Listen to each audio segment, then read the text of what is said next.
Come on now, fellas! We've got to answer the bell. Now let's go!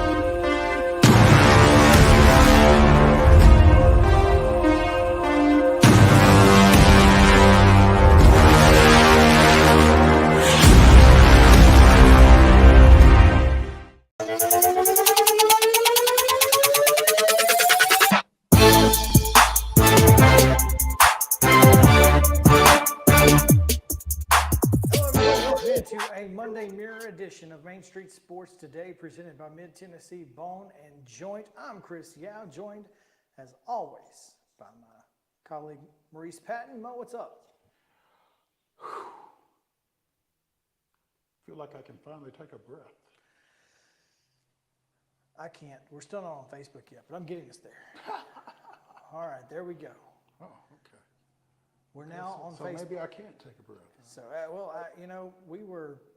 we were in the middle of 100 different things leading up to the preparation of this show. You say "were" like we're not any longer. Well, yeah. We're only really up to one thing at this point, and that is talking sports.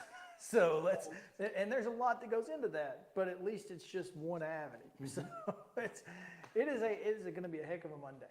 We have got a fantastic show lined up for you. Make sure to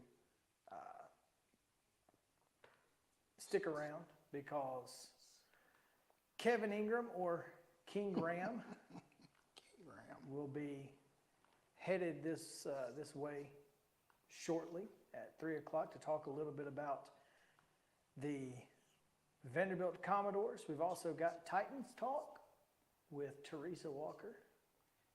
That's a lot of alliteration, you know. And how they're going to be brushing up on 2-point plays. Yeah, there's a lot to get into in this situation with the Titans, and you know, I don't love when Mike Vrabel gets kind of snippy, because it's like it's just a part of the question, package, bro. though, man. I mean, I guess, but like I don't love it either. I don't love it. I don't feel like it's necessary, but if it's a stupid question, I don't hate it. Because, like, don't ask stupid questions. And there's some people in the media here in Nashville who ask a lot of stupid questions. That's fine. But if it's a valid question, don't be snippy. So that's just my initial thoughts on that. We'll talk to TERESA about it later. But anyway, that, and of course, rapid fire reaction. We're going to react to week 0 of college football, week 2 of high school football, all of that coming your way. But we need to get to TERESA as quickly as possible, which means we need to get out of this segment as quickly as possible, which means we need to get into the results from the weekend and today's schedule on the rundown. This is the Rundown. The Monday Rundown is brought to you by Zion Christian Academy. ZCA offers a faith-based, Christ-centered education in Murray County.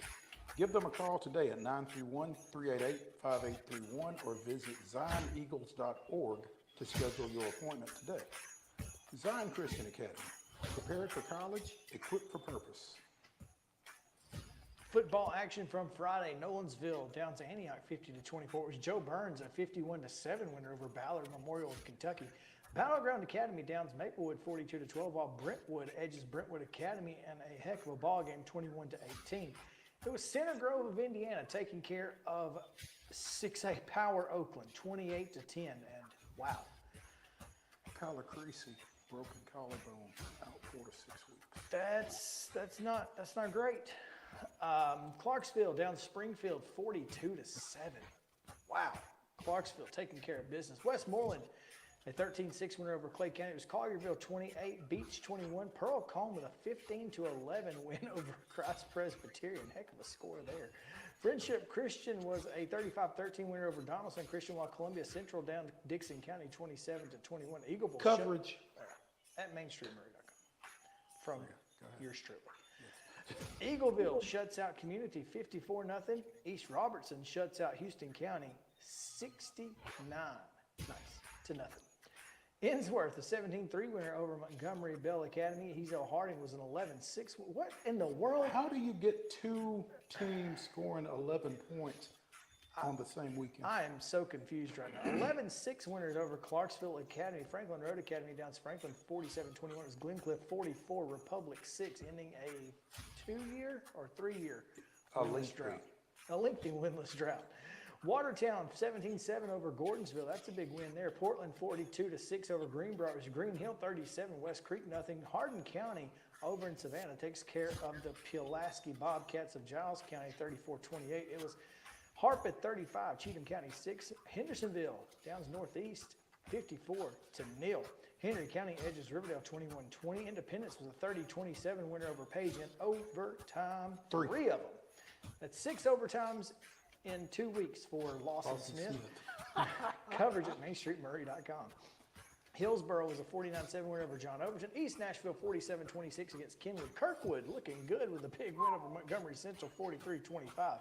Lewis County downs Creekwood 14-6. It was Davidson Academy 41, Lincoln County 13, Livingston Academy 24-12, doubling up Whites Creek. Logan County. I don't know if that game is final or not, because apparently it was suspended. It was suspended, you're right. And I had seen somewhere that they're going to pick it up today. Today. That's what I But heard I don't too. know if that's the final word or if they're just going That's to right. call that, because Livingston to Whites Creek or Whites Creek to Livingston, Not easy. not a short trip. Yeah. Logan County, Kentucky doubles up Rossview 28-14. It was Mount Juliet Christian 36, Lookout Valley 28. Loretto with a big win over Lawrence County 24-20. Middle Tennessee Christian then beat Masters Academy of Florida 41-13. It was Mount Juliet 56, Hunters Lane 12. Prince Avenue Christian of Georgia with a 42-0 win at Findlay Stadium in Chattanooga over Nashville Christian. In the Bishop's Cup, Father Ryan defeated Pope Prep 42-7. It was Cannon County 20, Providence Christian 7. Ravenwood bouncing back from that Alcoa loss with a 35-7 win over Cane Ridge. The Ravens now 0-2. Richland 23, Cascade 15. Saraland of Alabama, the reigning 7A state champion, 31. Lipscomb Academy 30, Mustangs 0-2. We'll leave it at that. Siegel 64, Laverne nothing. Good Pasture with a 21-20 win over Silverdale. Rockvale 14, Smyrna 9. Mount Pleasant 18, Spring Hill 13. Gallatin with a 42-39 shootout victory over Station Camp. It was Stewart's Creek 28, Blackman 21. McGavock with a 30-14 win over Stratford. Wayne County 40, Summertown 14. The Wildcats scoring the last 26 in that one. Centennial 42, Summit nothing. James Lawson 7, Sycamore 2. Who pitched in that? I don't know, but it was not a save situation. It was not. Upperman with a 24-14 win over Lebanon. Waverly downing Chris Hughes' Fairview bunch 47-21. The Yellow Jackets 0-2. White House with a 20-18 win over Liberty Creek. White House Heritage 41, East Hickman 19. Wilson Central 42, Clarksville Northwest nothing. And in 8-man football, it was South Haven Christian 36, Zion Christian 6. Volleyball from Friday. Eagleville defeated Webb, Bell Buckle 2-0, also defeated Spring Hill 2-0. Middle Tennessee Christian defeated someone in the Middle Tennessee Classic 2-0. also defeated Blackman 2-0 and Germantown 2-0. It was Riverdale 2, Station Camp 0, and Riverdale 2, Dyersburg 0. Spring Hill with a 2-0 win over Webb, and Thompson, Alabama 3, Stewart's Creek 1.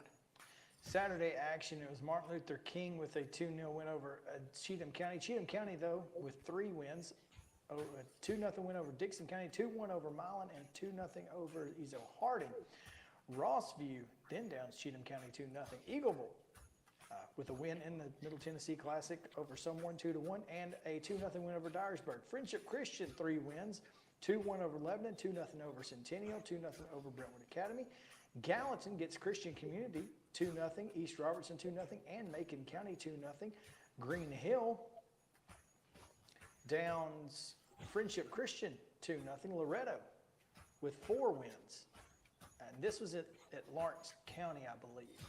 The Wildcat something, it may have been in Alabama, I'm not sure. I think it was at Florence. Is there a They're the Wildcat in Falcons, Florence? Central Wildcats, I think, so There that you go. might have been I think it. it was in Florence. They beat Wilson, Alabama 2-0, Covenant of Alabama 2-0, Clay Chalkville of Alabama, a 6A school, 2-0, and Lindsay Lane Christian Academy 2-0, but fell to Central Florence 2-0. There you go. Middle Tennessee Christian defeated Lawrence County 2-0 in Station Camp, but fell to Riverdale 2-0, who also beat Rockville 2-0. Alabama Christian defeated Riverdale 2-1. Siegel was a 2-0 win over Friendship Christian. Spring Hill 2-0 over Germantown, but falls to Oakland 2-0. Spring Hill also beat Station Camp, though, 2-1, but also fell to Rockville 2-0. White House Heritage was a 2-1 winner over Gallatin, and on Sunday, Friendship Christian was a 2-1 winner over Siegel. Girls soccer action. Franklin County blanked White House 3-0. It was Page 5, Jefferson County 0. Zionsville of Indiana defeated Murfreesboro Central 4-2. Sevier County 6, Greenville 0. Dixon County 5, Stone Memorial 0. Good Pasture with the 1-0 win over University High. Giles County 2, William Blunt 1. On Saturday, it was Anderson County 6, Good Pasture 0. Greenbrier with a 3-1 win over Cosby. Good Pasture defeated DeKalb County 5-1. Ensworth with a 1-0 win over Archbishop Alter of Ohio. Jefferson County defeated Murfreesboro Central 2-0. It was St. Mary's Episcopal 3, Liberty Creek 0. Loudon with a 3-0 win over Giles County. Also Morristown East with a 5-0 win over the Lady Bobcats. Bethlehem of Kentucky defeated Murfreesboro Central 4-0. Dixon County 3, Oneida 0. Page with a 2-1 win over Zionsville of Indiana. West Creek 7, Sycamore 0. It was Liberty Creek 2, Walker Valley 1. Frederick Douglass of Kentucky defeated White House 6-1. And St. George's defeated White House 5-0. On Sunday, Knoxville Halls defeated Greenbrier 8-0. Liberty Creek defeated South Warren of Kentucky 4-0. Bethlehem of Kentucky and Page played to a 1-1 draw, and Ray County blanked Dixon County 1-0. Major League Baseball, the Tigers take game 1 against the Astros 4-1, but the Astros bounce back and take the series 9-2 and 17-4. The Phillies sweep the Cardinals 7-2, 12-1, and 3-0. The Pirates take game 1 2-1 over the Cubs, but Chicago gets the series win 10-6 and 10-1. Brewers sweep the Padres 7-3, 5-4, 10-6. Diamondbacks take 2 of 3 from the Reds, 10-8. Reds win 8-7 in game 2, and the Diamondbacks with the rubber match win 5-2 on Sunday. The Braves take 2 of 3 from the Giants, 5-1 and 7-3 before falling on Sunday 8-5.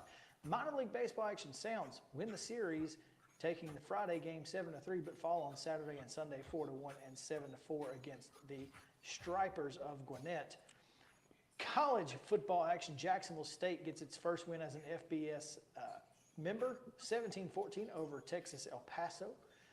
Vanderbilt was a 35-28 winner over Hawaii. In NFL preseason action, the Titans down the Patriots 23-7. And in WNBA play, how about this score? Washington 78, Las Vegas 62. You know, I kind of get the same feeling about the Aces that we have about the Braves right about now. At 'Cause this I think point- they fell to 30-5. Yeah, With that it is loss. what it is. Yeah. The Liberty, however, not taking any chances. 111-76 winners over Minnesota. Not taking any chances. Well, they might be tired today, and that may be what Las Vegas is counting on. Connecticut downs Los Angeles 83-68, and Indiana was an 83-80 winner over Atlanta.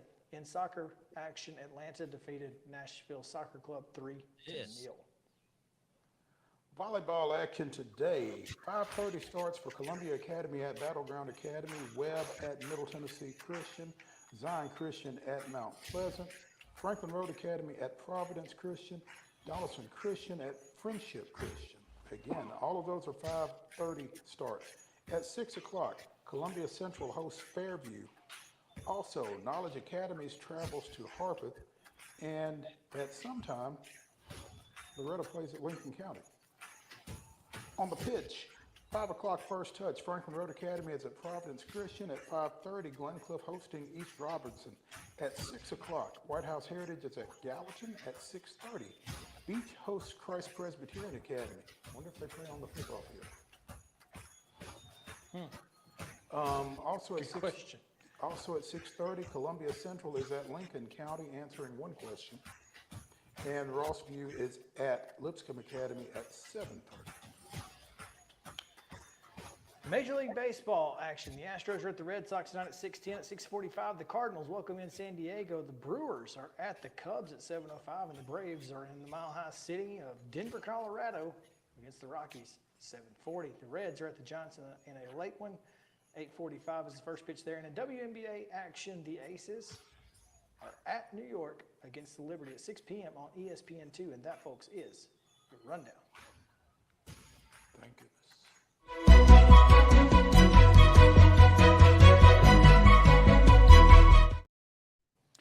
Top stories brought to you by our friends at Piggly Wiggly.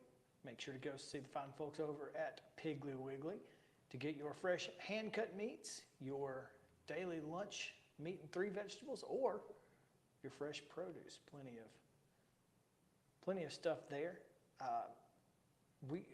One of our top stories last week, Mo, was, and we'll talk more about this because we're going to take a quick break here, but I just want to throw this out there. The ACC presidents are going to be meeting today about adding 3 schools: Stanford, Cal, and Southern Methodist. And that's an interesting trio, for one. For the Atlantic Coast Conference. Well, I mean, at this point. Maybe they're the BCC, the Bicoastal Conference. As we tried to tell them from the beginning, just go get the West Coast, be the Coastal Conference, and be done with it. The Coast to Coast Conference. Coast to Coast. Yeah, the CCC. Yeah, I like it. C cubed. For those schools, that would work. It would, because they wouldn't actually know what it They're meant. the smart schools, yeah. So yeah, we're going to be talking about that a little bit later, and we'll get more into it. But your initial reaction to that thought?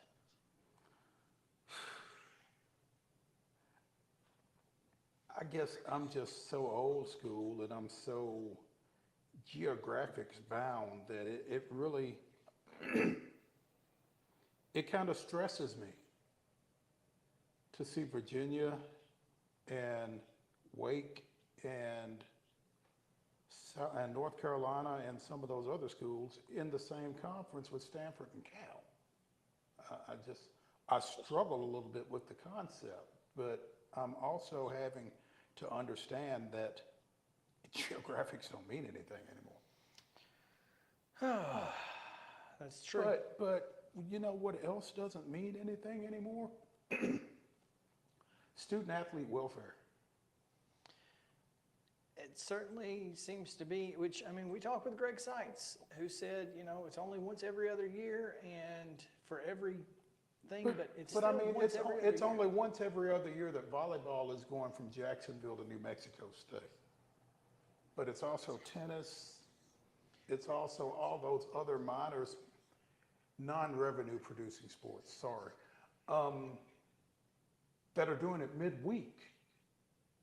Potentially, yeah. Don't get me wrong. I think there's issues, but I mean, if you can take your tennis, girls soccer, and volleyball all on the same, plane, maybe that nixes some issues. I don't know. Well, it still doesn't negate the 2 or 3 days that they're going to be out of class. And you got to play Stanford and Cal in one trip. So I would think So you're going to make one trip. So maybe one's a Wednesday and one's a Saturday. The problem is that Stanford and Cal got to make 7 trips, not 1. Yeah. That's the key. And everybody's got to stop in Dallas, so you might as well play Dallas. We'll play SMU while you're there. That's just how it works. That's how you got to go to Atlanta to get from Nashville to Memphis. Exactly. That's just how it works. Yeah. But yeah, we'll get into it more again, like I said. But there is a story on The Athletic and some other conference news on there as well. Because there's always conference news. There is, in fact, but we need to get to a quick break here. Teresa Walker's standing by, and she's got a hard out at 2:40, so we got to get to her ASAP on Main Street Sports Today, presented by Mid-Tennessee Bone and Joint. Stick around.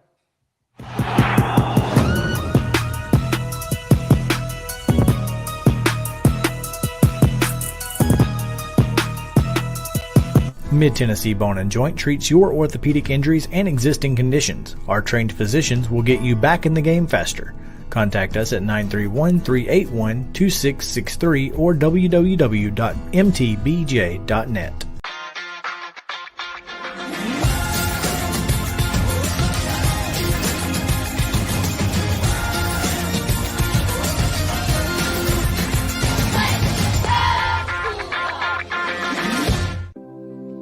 Custom Stone Handlers supplies over 600 distributors and suppliers with quality stone products. Along with River Stone, we produce and distribute over 100 building, landscape, and other bulk products. Our goal is to provide quality products, service, and partnerships to ensure our customers' success. We firmly believe that the measure of any person or company is how they treat other people and customers. Give them a call at 931-490-4990 or visit CustomStonehandlers.com. With Lee Company technology, the best handymen are hands-off. Lee Company techs have been using visual findings and other smart technology tools for years to add transparency and virtually take customers along. You see what we see, whether we're in a crawl space or on a roof. With Lee Company, technology helps us help you, no matter what's happening in the world or at your house. You can't see the sights without the sounds. From the crack of the bat to the roar of the crowd and everything in between, discover what Hit City has to offer. Spend your nights cheering on the Nashville Sounds at First Horizon Park with giveaways, fireworks shows, theme weekends, and more. Single game tickets are on sale now. Visit NashvilleSounds.com to claim your seat today. Piggly Wiggly, located in Neely's Mill Shopping Center, is Columbia's locally owned and operated Cost Plus 10 grocery store dedicated to serving the community with low prices and smiling faces. Piggly Wiggly offers fresh, hand-cut meats daily, as well as daily hot plate lunches from their deli counter. You're certain to see smiling faces and a helping hand when you're here at Piggly Wiggly. Come by and check out our fresh produce, high-quality meats, and more. Down home, down the street, we'll see you at the Pig. Mid-Tennessee Bone and Joint has been the official sports medicine provider for Murray County Schools for more than 40 years. We specialize in orthopedic service, and our Ortho Quick Walk-In Clinic lets you bypass the ER. Visit us online at www.mtbj.net.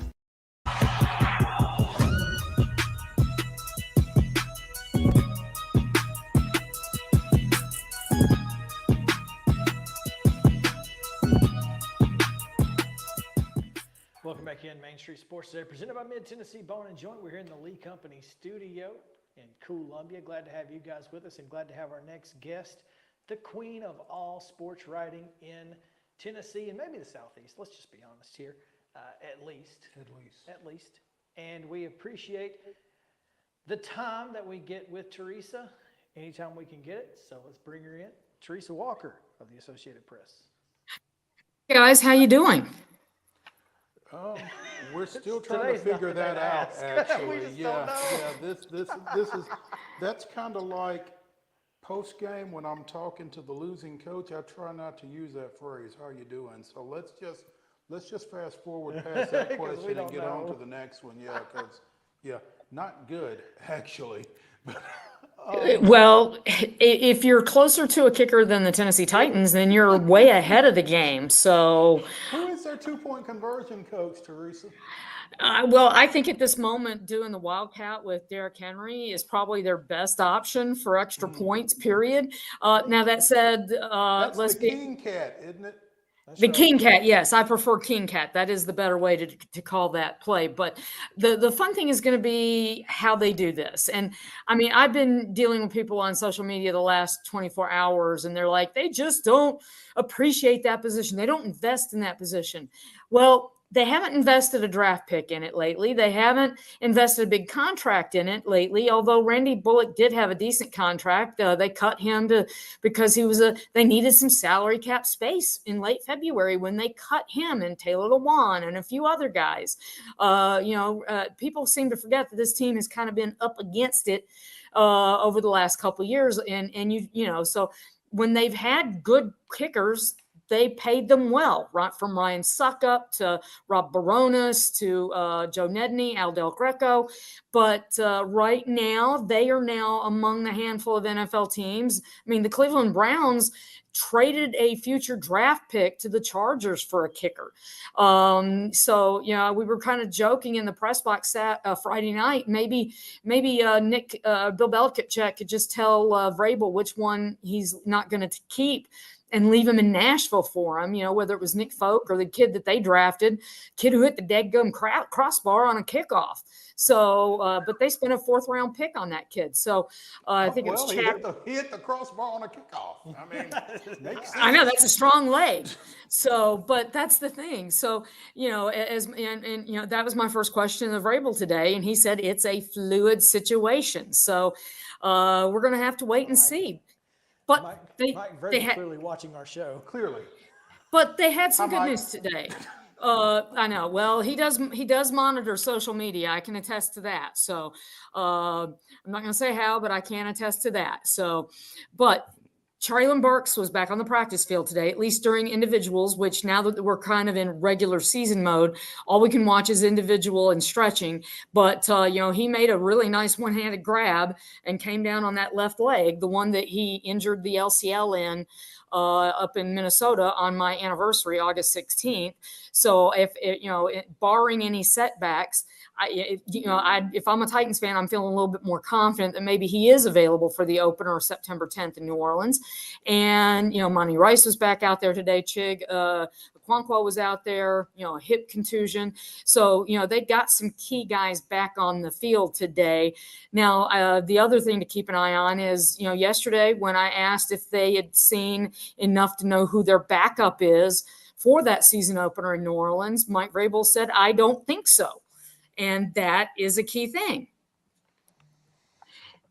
And because, personally, the fact that Malik Willis has played so much and they can't say he's our number 2 right now, that tells me that they're trying to leave that door open as wide as possible for Will Levis to be the number 2. Well, and I mean, I can understand that. I mean, you only got to see Will Levis in one game. You drafted him in the 3rd round. I mean, you want to give him every opportunity, regardless of my thoughts about Will Levis. I see where the Titans are on this. You just want to give him every opportunity to either conclusively not be the number 2 or to earn the number 2. And he hadn't really had the opportunity to do that, unfortunately, because of this leg injury. But Teresa, going back to the kicker situation just a second, as soon as I posted something on Facebook about, Paige and James Wilhoit, somebody pointed out to me, and then I saw it over and over and over again after that. Apparently Mason Crosby is working out at Brentwood High School. Yes, somebody retweeted. How convenient is that?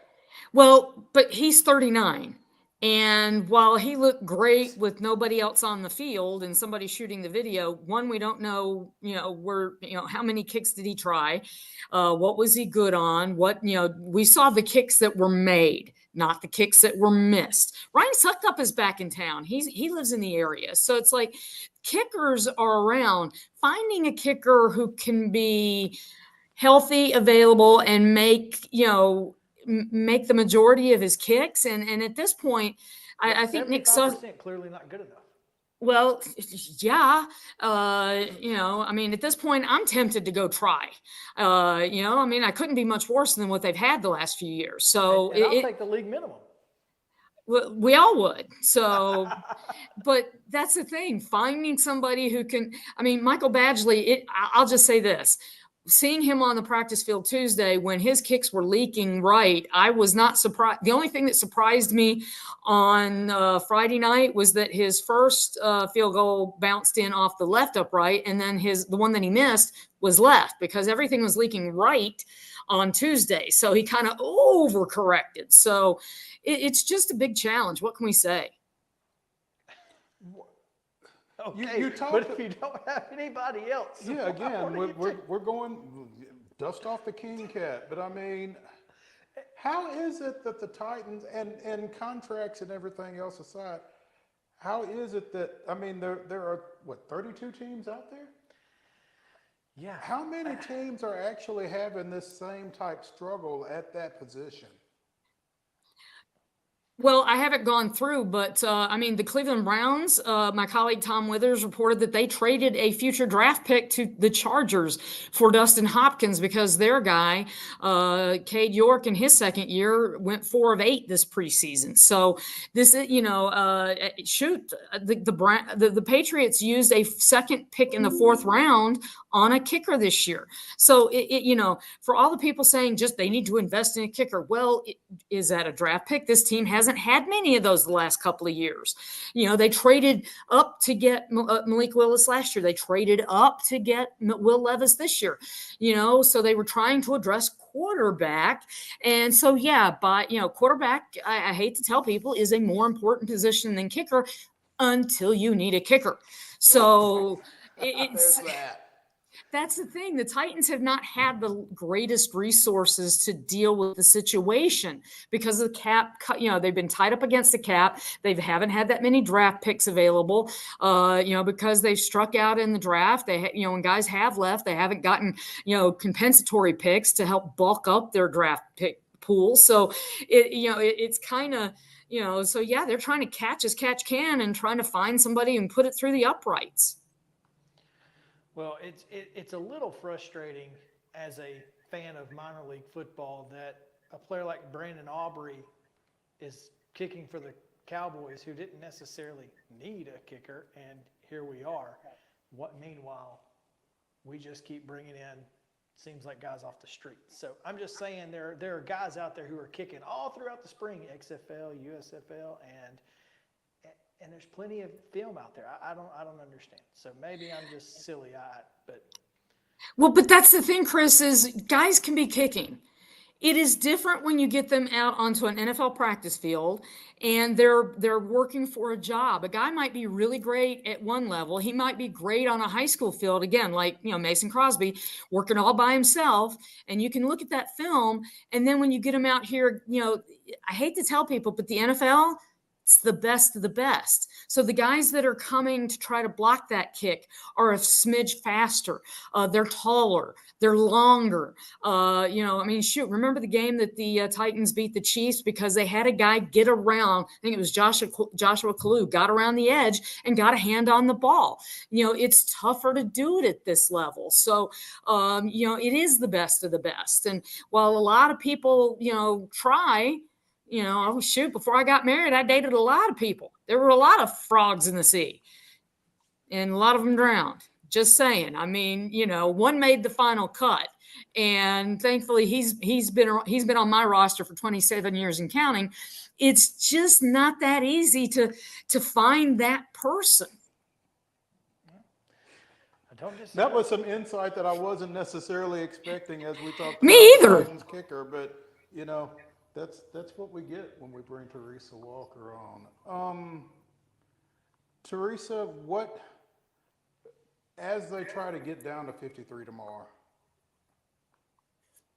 what position is going to be the most contested, would you say? Oh, that's a good question. They just also activated Dylan Radins from the PUP list. So he's going to be somebody that they have to make a decision on, and he practiced today. So offensive line, Mike Vrabel said that Chris Hubbard is the right tackle. And, you can let's put it this way. That does not feel like that's written in Sharpie at the moment. Okay.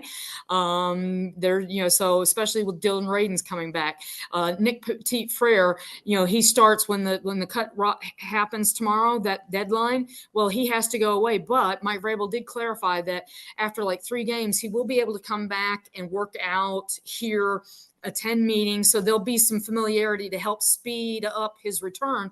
Of course, he can't rejoin the team, and he can't he cannot take the field until after the bye week, because the 6th game is in London against Baltimore, and then they have their bye. So it's going to be October 29th against Atlanta before there'll even be a chance for them to put him on the field against Atlanta.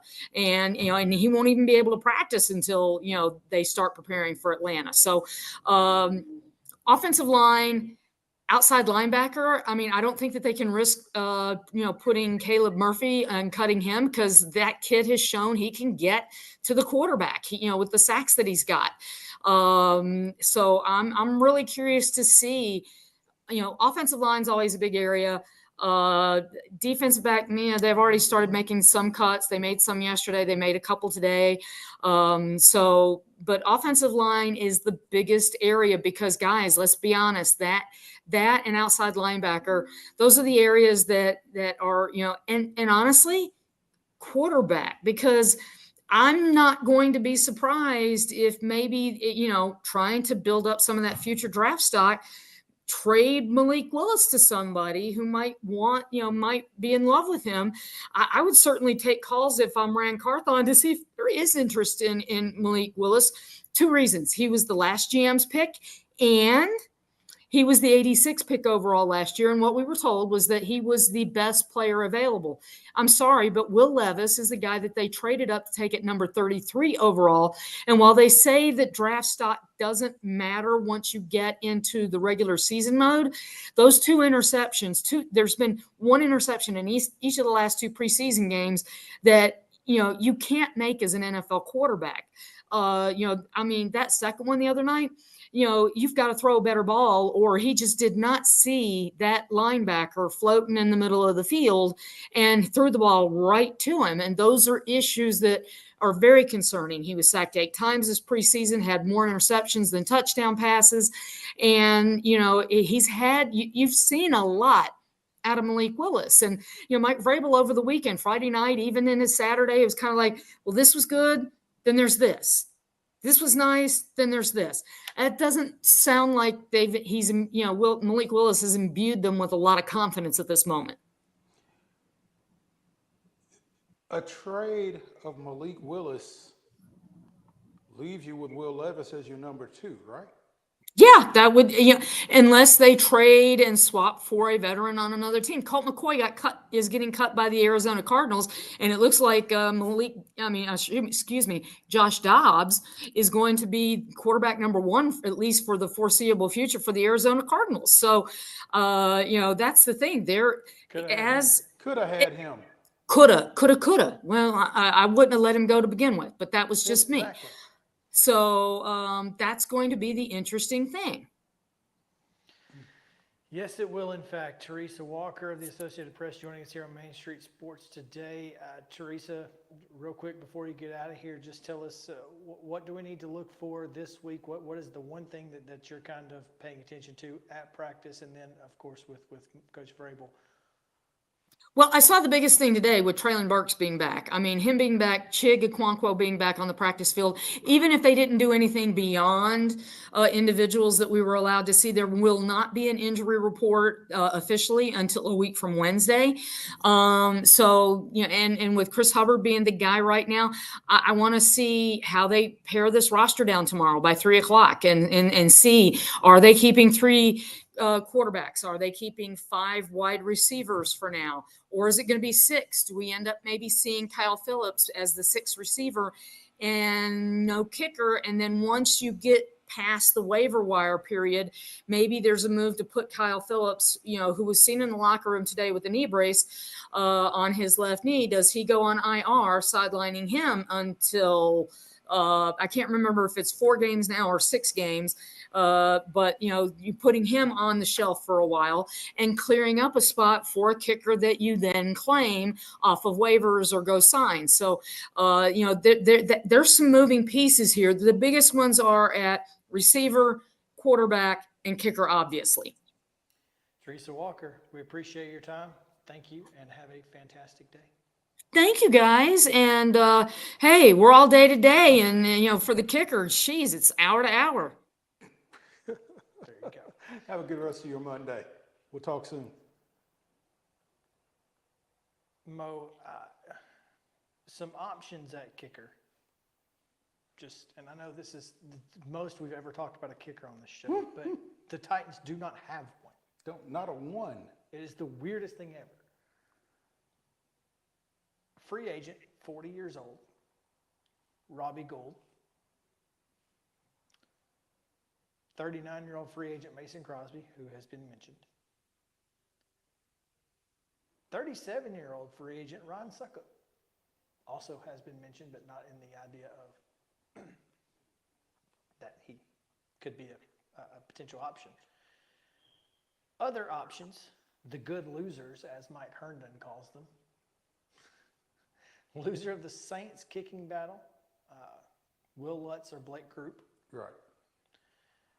Loser of the Patriots kicking battle, Nick Folk or Chad Ryland, who That's fourth-round the young draft kid. pick. Yeah. Loser of the Chargers kicker battle, who, Dustin Hopkins was just traded. So I guess Cameron Dicker, the kicker, is going to be the guy in San Diego. Jesus. Los Angeles. Don't feel bad. I mean, I did not see any reason to correct you when you said it, so, Jeez. Yeah. And the loser of the 49ers battle, Zane Gonzalez and Jake Moody. So Jake Moody was a 3rd-round draft pick, so probably Zane Gonzalez not going to be the guy. I think I'd be most comfortable with Will Lutz. Excuse me, if the Saints decide to make him available. Last year, he was only 74.2% on field goals. Really? Guess that's why they're considering making him available. Now, And I think that's the thing that you kind of have to be concerned with is, what are you getting if that's the lake that you're fishing in? Nick Folk, 91.4% of extra points, 86.5% of field goals, but he can't kick it to the end zone. 9.1% touchback rate. 9.1 in the NFL, where they want touchbacks. They're trying to make the game have touchbacks, and he can't get it to the end zone. So and it's unfortunate that we no longer have TERESA as we continue this conversation. Has Stonehouse kicked off? Is that a possibility? That's a good question.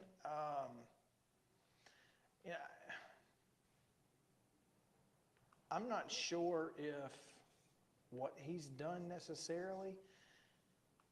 He was on the Ray Guy watch list, obviously, for punting, but it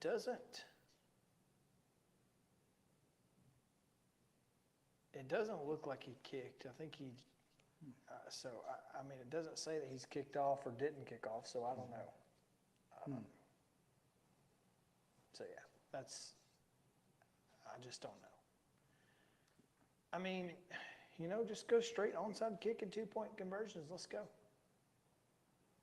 King Cat. Heck, let Derek kick off. At this point. Probably did it in high school. Probably. So, I don't know. It's just, it's kind of a weird situation. It's certainly one I've never seen. So, I don't know. It's going to be interesting if they release a 53-man roster tomorrow that does not have a kicker on it. Well, I mean, Because, I mean, they got to, at this point, you almost got to wait until everybody's cut, don't you? You're not going to sign a kicker today, 24 hours ahead. no. And I guess that's what they're hoping for, is to be able to put someone, you know, to open up a roster spot to pick up someone after the 53. I don't know. So even if you make the 53-man roster tomorrow for the Titans, it's not over unless there's a kicker on it. So, and I wouldn't anticipate there being at this point. Yeah, neither would I. Neither would I. This is a wild situation. We'll continue to monitor it. It's a fluid situation. It is, in fact, a fluid situation. Thanks, Coach Brable. We'll be right back after a quick break here on Main Street Sports Today. We've got to talk a little baseball, so stick around. We'll be right back after this to the Lee Company studio.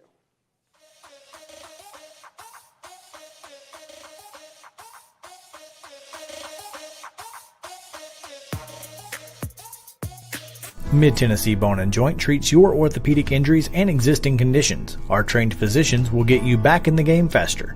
Contact us at 931-381-2663 or www.mtbj.net. With Lee Company technology, the best handymen are hands-off. Lee Company techs have been using visual findings and other smart technology tools for years to add transparency and virtually take customers along. You see what we see, whether we're in a crawl space or on a roof. With Lee Company, technology helps us help you, no matter what's happening in the world or at your house. Jones & Lang Sporting Goods here in Columbia has been outfitting teams, officials, and anybody else from T-ball to college for 50-plus years. Be sure and check them out at 931-388-8060 or online at jonesandlang.com. Jones & Lang Sporting Goods, the look of a winner. Zion Christian Academy, zioneagles.org or 931-388-5731. You can schedule your appointment. Go tour their campus. It is beautiful over there, and you're definitely going to want to see it. Again, it's zioneagles.org. Give them a call, 931-388-5731, and schedule your tour today. Did you know that up to 80% of us will experience back or neck pain during our lifetime? Many of you are offered surgery or addictive pain pills to relieve your chronic pain. At the Dr. Gill's Center for Back, Neck, Chronic Pain Relief, we have been leading the way to better health, naturally, and have helped tens of thousands of people right here in Middle Tennessee for the past 30 years. I came to Dr. Gill about 10 years ago after my local doctors recommended surgery. I knew about Dr. Gill and wanted to see if he could help me. 10 years later, I am pain-free, no surgery, and no pain pills. Surgery is scary, and over 40% of all back surgeries fail, creating a cycle of surgery and pills. There is a safer solution to your chronic pain. Make the call to the Dr. Gill Center for Back, Neck, Chronic Pain Relief today and get your life back. This office visit is normally $299, but call today and receive your initial consultation, report of finding for just $49. But hurry, this offer won't last long. Call 615-768-8743. That's 615-768-8743. You can't see the sights without the sounds. From the crack of the bat to the roar of the crowd and everything in between, discover what Hit City has to offer. Spend your nights cheering on the Nashville Sounds at First Horizon Park with giveaways, fireworks shows, theme weekends, and more. Single game tickets are on sale now. Visit NashvilleSounds.com to claim your seat today. Mid-Tennessee Bone and Joint has been the official sports medicine provider for Murray County Schools for more than 40 years. We specialize in orthopedic service, and our Ortho Quick Walk-In Clinic lets you bypass the ER. Visit us online at www.mtbj.net.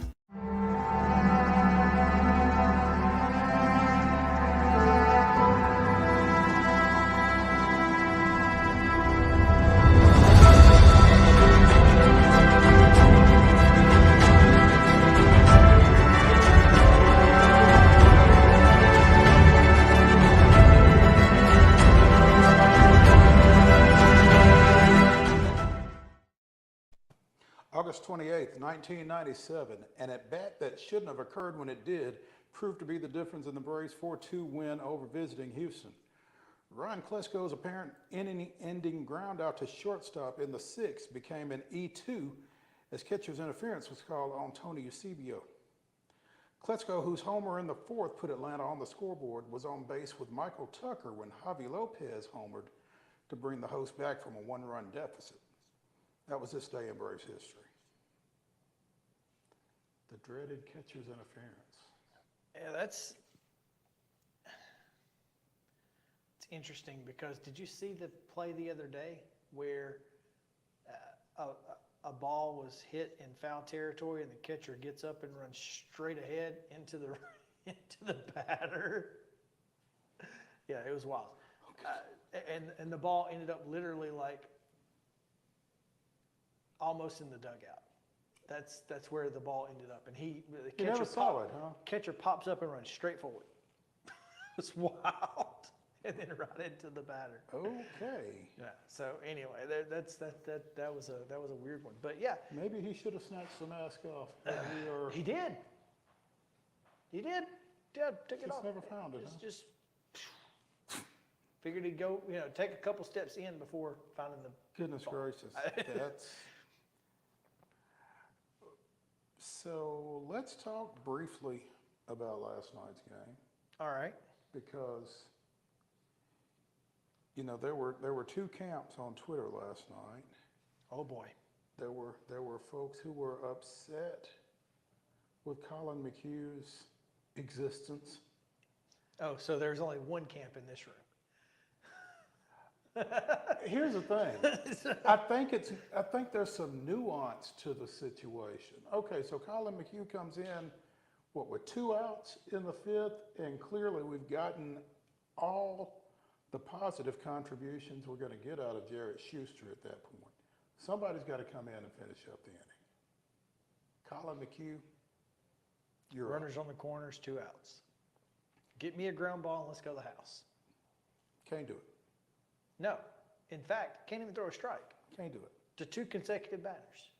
Walks in a run. Puts the Giants up what?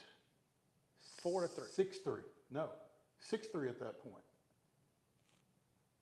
Because the Braves scored 2 in their half to make it 6-5. Right? No.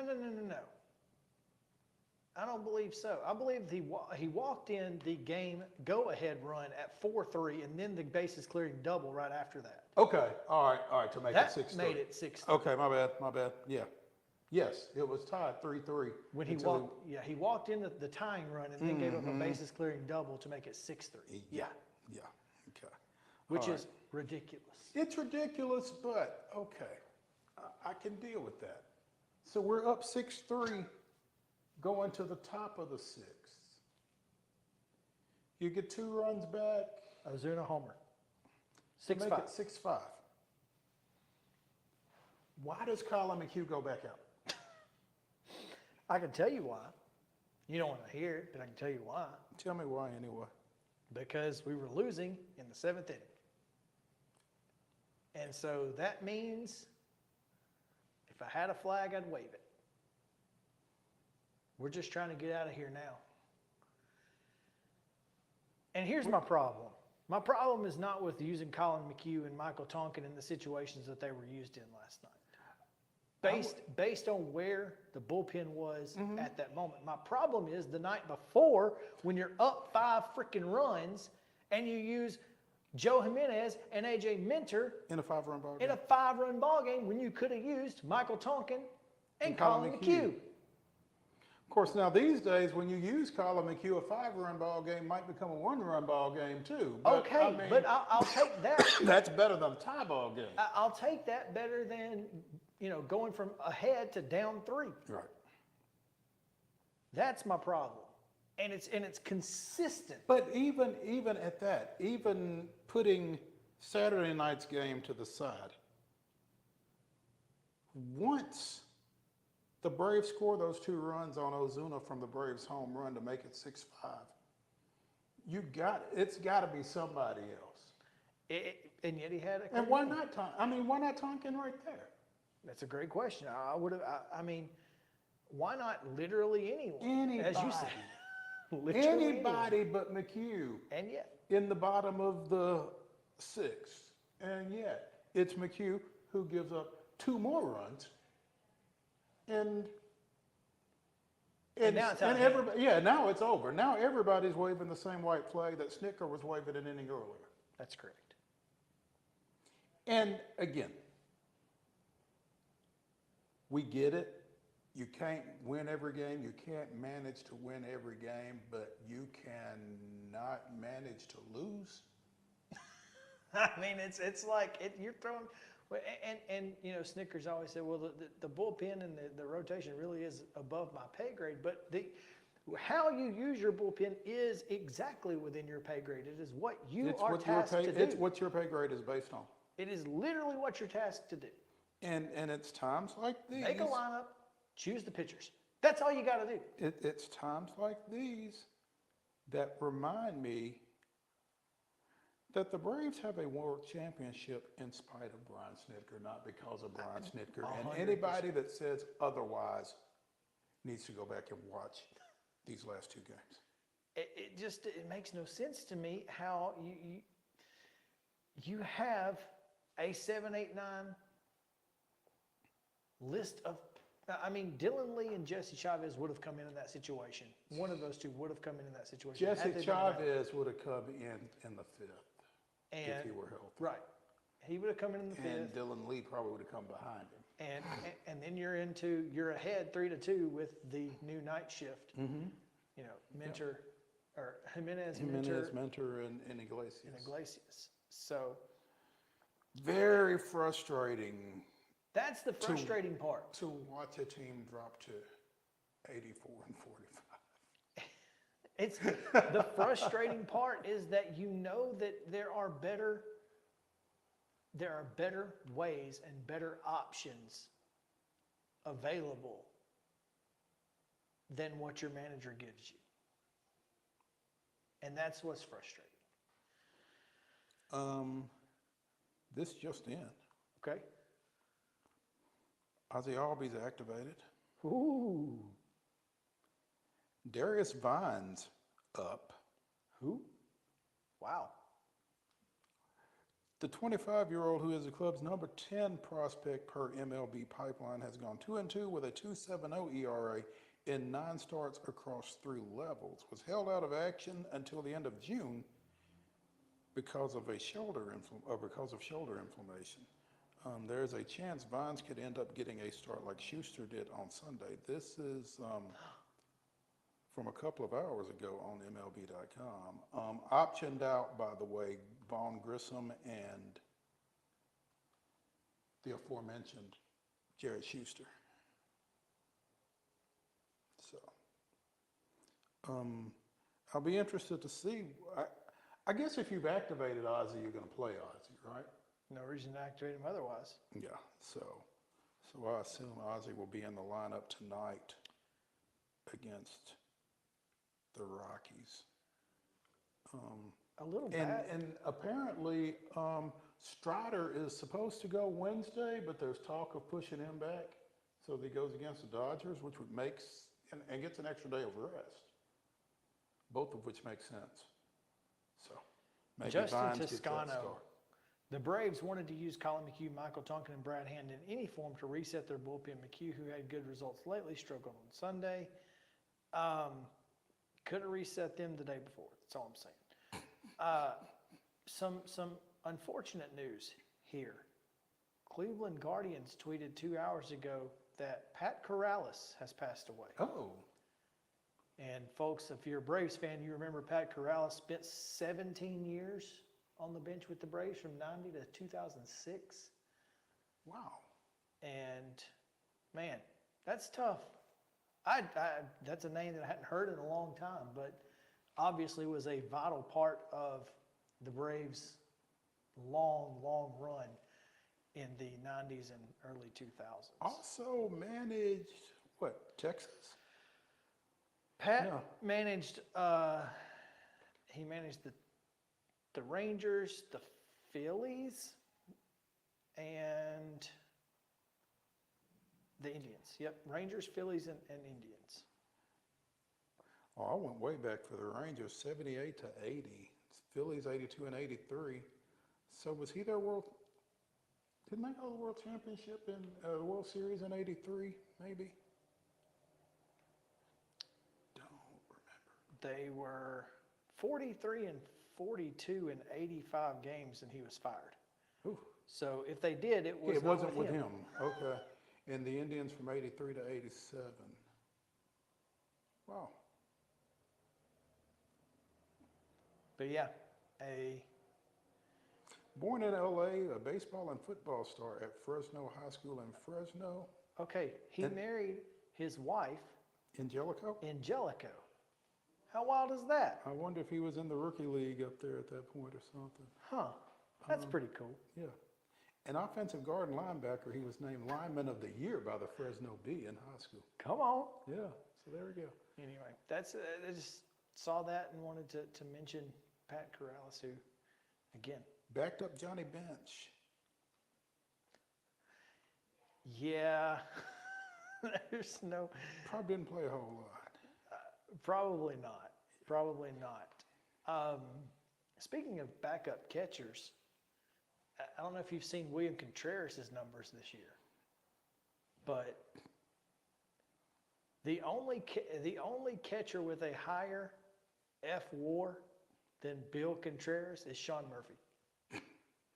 There you go. There you go. Isn't that wild? That is wild.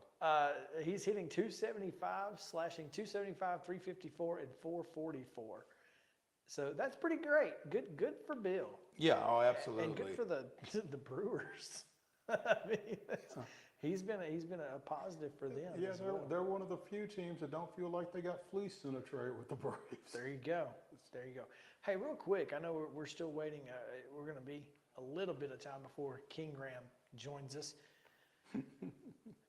A question that I've been seeing a lot, and just it seems like a really good time to bring it up. The option for Charlie Morton. And you know, you and I had it out pretty good about 3 weeks ago on this show regarding Charlie Morton. And, you know, maybe he was just going through a blip, or maybe the stars weren't aligned. I don't know. But he is, you know, he's kind of gotten back to being Uncle Charlie. And, you know, with the volatility of this starting rotation, I think you almost have to pick up that option. It's almost a why would you not? My thing about Charlie is two things. Number one, he can eat innings. If he's healthy, you got to run him out there every 5 days. You're right. Two, he brings something, in my opinion, that's invaluable. And that is a veteran leader in that clubhouse that you've got to have. Yeah, I mean, he's a guy that he's going to take the ball as long as he's healthy. He's going to take the ball. He's gonna eat innings. He's going to be accountable. And he's probably going to strike out 200 people. Now, how he gets there may not always be pretty. And I mean, let me read this paragraph to you, because I thought you're right. You know, there were times where he had some issues, but in 10 starts dating back to the beginning of July, 2.70 ERA across 56 2/3, 3 consecutive scoreless outings in his last 3 appearances, fanning 25 hitters in the process.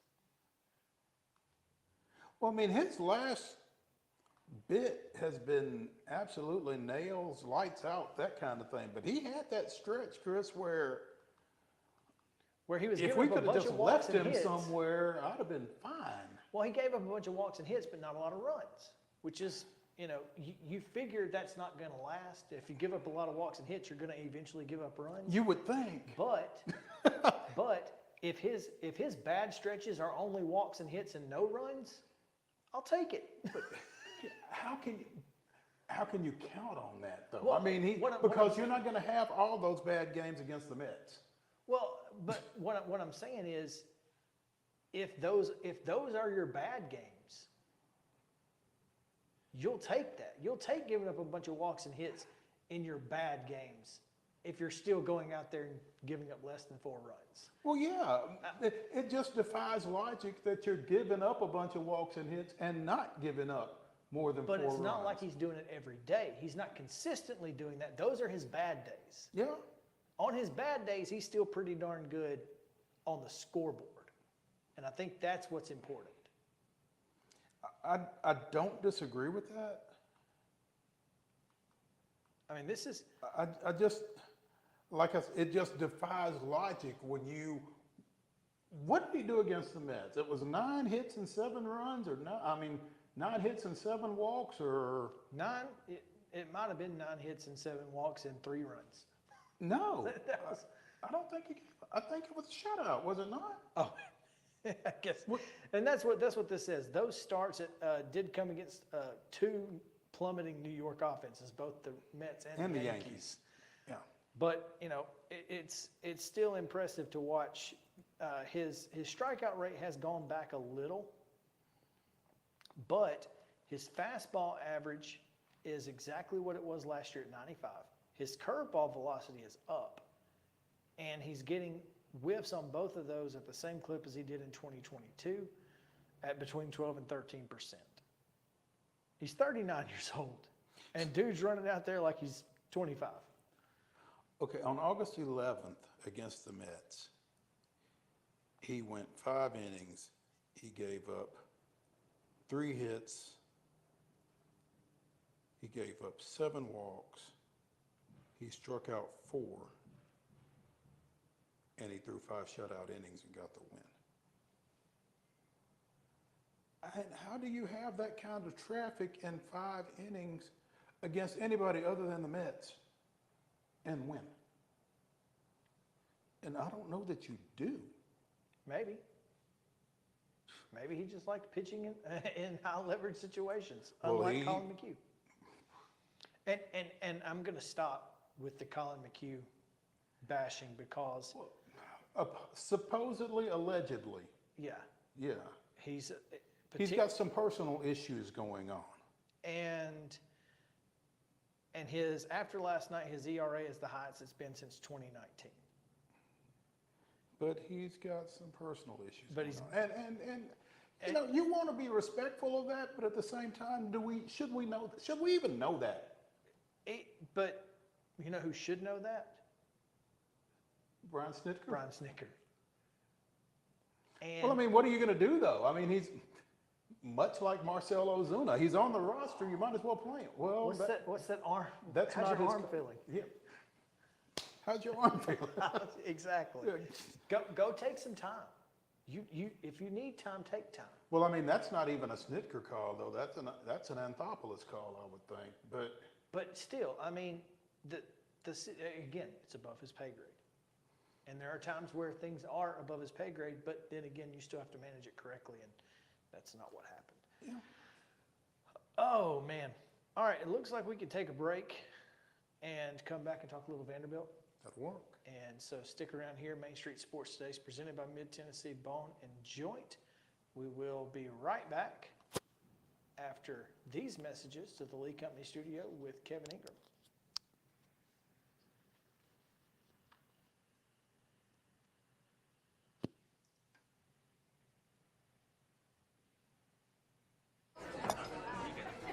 You've been putting back a few, and a few becomes a few too many.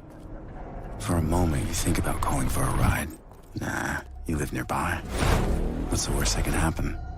You get pulled over, your insurance goes up, you lose your license, you total your car,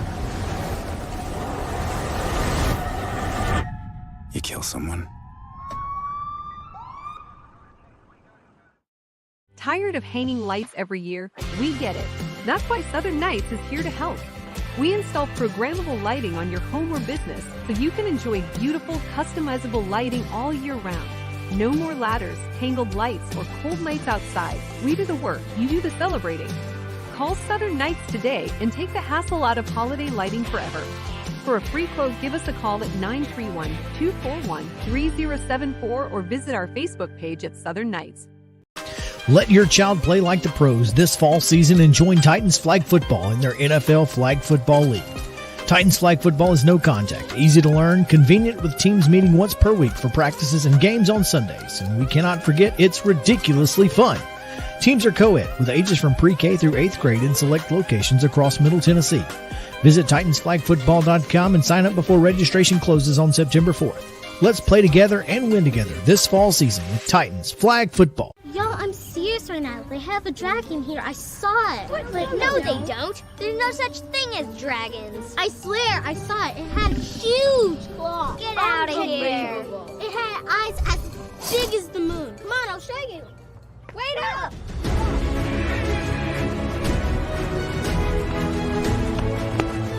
Do you hear that? We're almost there. Whoa! I told you so. That is a dragon. This is Chris Yao with Main Street Sports Today. Every show, Mo Patton and I welcome friends from all across the sports landscape, from high school coaches and reporters to national, college, and pro sports personalities. You never know who might stop by for a chat. AP Tennessee Sports Editor, three-time Tennessee Sports Writer of the Year 2020 TSWA Hall of Famer. She covers the Titans, the Predators, the Grizzlies, college football, and hoops. Please make welcome Teresa Walker. Former University of Tennessee, former Team USA Olympian, ex-Cy Young Award winner, R.A. Dickey. R.A., did I miss anything? Man, that was sweet. Yeah, I need to listen to that before I go to bed every night. That was nice. Has 5 sports Emmys. That's not bad for the other guy in Wham, Ryan McGee. The other guy in Wham married the best-looking girl, Bananarama, so the other guy in Wham had a pretty good life. From preps to pros, we're taking on the sports topics you care about. Tune in across Main Street Media social platforms at 2 p.m. or on demand on your podcast distribution platform of choice.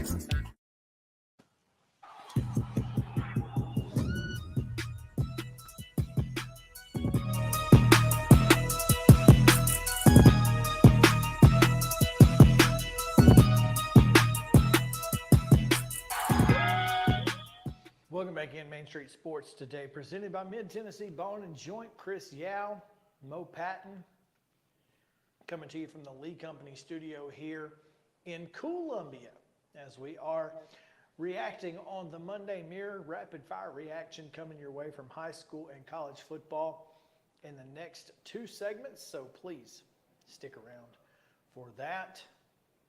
But now, had some local action on the gridiron in college football in week 0, and that was over at First Bank Stadium, where it took a little while to get going, but once it did, Vanderbilt took care of business, taking out Timmy Chang and the Hawaii Warriors. Rainbow Warriors. Are they back to Rainbow Warriors? They are back to Rainbow Warriors. All right, the Rainbow Warriors. Yes. 35-28. And joining us now to talk a little bit about it is Vanderbilt Radio's Kevin Ingram, or as we like to call him, King Ram. Did you see your new logo, Kevin? Did I get a new logo? You did get a new logo. Wow, that's really impressive. Thanks. That'll get you on the Best of Nashville every time, won't it? We would like to think. We would like to think. That's really cool. Yes, I'm good. I'll have that on hats and T-shirts and all sorts of stuff. Oh yeah, we'll send that to you, no charge. Yeah, NIL. That's the plan, isn't it? Little NIL action. Look at you. Kevin, as Chris said, it did take a while to get going. Some weather delays Saturday night. Entertaining ball game, as it turned out. I don't know if Vanderbilt fans necessarily wanted to be entertained, though, Saturday night. What's the feeling in the under renovation McGugin Center, and what's the vibe coming off of that 35-28 win over Hawaii? Yeah, I think, well, first of all, just happy that they won the football game. I mean, the bottom line's the bottom line. You get a win and you move on, and it's easier to make corrections after you win a game than after you come up short. So I think it's important to remember that. But it was a game that Vanderbilt was ahead by 3 touchdowns. It was 35-14 in the second half. And you think, okay, Cruz maybe get this thing done without too much difficulty. But to Hawaii's credit, they didn't go away. They played hard. They really passed the ball well. They installed that run and shoot offense that, they've made famous, and other places have too. But, especially when June Jones was the coach there. But yeah, they did a good job of getting back in the game, got within a touchdown, and almost recovered an onside kick. Maybe a little bit of a break right there for the Commodores. And another thing that helped was Hawaii had burned all their timeouts, so they didn't really have any way to stop the clock at the end, and that was to Vanderbilt's advantage. But still, they got the ball back and had a chance to drive down and either tie or potentially win the game. And DeRicky Wright came up with a big interception. That was a huge play, and it sealed the deal, and Vanderbilt could just run out the clock after that. You got to use that phrase a couple of times, actually. DeRicky Wright came up with a huge interception because the one on the play down on the goal line was big as well, where they fumbled and were stopped right there at the one, got a procedure call, I think, and then he went up and got one in the corner of the end zone to stop a drive right there. That kid's special. He really is. Yeah, there are a couple really special players in this defense. DeRicky Wright is one, and C.J. Taylor is another. They both play kind of hybrid spots on the defense. But yeah, DeRicky now a senior playing at safety, and he's certainly had challenges during his career. But man, he's really come on strong in the last year or so, and he made two of the biggest plays of that game. He also forced a fumble, had 3 tackles too in the game. But yeah, that play in the first half where he made the interception in the end zone. I mean, if you think about it, Hawaii was going to have a touchdown, and they actually reviewed it and called it back and said the guy was a half yard short. But still, you have the ball on the half yard line, you figure you're almost always going to score. But as you said, a procedure call brought it back 5 yards, and that makes it a little more difficult in the big play in the end zone to snuff out a scoring drive right there. But man, DeRicky is so good, so athletic. Just 2 huge plays, more than 2, but the 2 big interceptions, and got a national award today from the Senior Bowl. He's named the Defensive Player of the Week, so off to a great start. Good for him. I tweeted something right after that sequence, Kevin, that when defenses talk about make them snap it again, that's what you're looking for right there. Mm-hmm. Yeah, it really is. Yeah, you get new life. I mean, that's why anytime you're on offense and you have a chance to score a touchdown, you take the touchdown. Yeah, you don't ever, get too cute about it. But yeah, you get new life when they took those points off the board, and especially after the penalty, it certainly changed things. And yeah, make them snap it again. That's what happened, and Vanderbilt took advantage. For the first time since 2014, Vanderbilt gets a kickoff return for a touchdown. That's pretty big news, I think. Jaden McGowan, not just the 97-yard kickoff return, but had 180 all-purpose yards for Vanderbilt. Yeah, he's a really exciting player. I mean, he's got to be, if he's not the fastest guy on the team, he's pretty close to it. I talked to him after the game about that kick return for a touchdown, and he said it was almost like it was going in slow motion. And I was like, what is it like when you get to that last guy and you know that you're going to take it to the house? He's like, yeah, that's pretty, he said it was the most fun feeling he'd had. He thought playing college football. That was really a big play, 97 yards all the way to the house. And yeah, it was one of those things, like once he got to the outside and you saw he had one man to beat, it's like, man, he's going to get this thing done. It felt like that'd been a long time coming. It had been a long time since Vanderbilt had one of those. And he's one of those guys you expect if you're going to get one. He's one of those dudes that can make it happen, but he is so fast, and he really did a good job catching the football too. He made one spectacular catch along the right side. I think it was in the first half of that game. That was a great play. And I thought A.J. Swan threw the ball pretty well too for first time out for this season. I went into the season knowing he's going to be the starter as a sophomore this year. And I thought the passing game was pretty solid. Of course, there's work to be done in the run game. There's no question about that. Going to have to run the football better if you're going to have success throughout this season. But yeah, the passing game was good. A couple catches for Will Shepherd. But yeah, Jaden McGowan is just spectacular. Some of those plays he made, especially that kick return. First kickoff return for Vanderbilt for a touchdown since Darius Sims. Wow, that has been a minute, huh? Yeah. Kevin Ingram at King Ram Sports. I'm sorry, at King Ram Radio.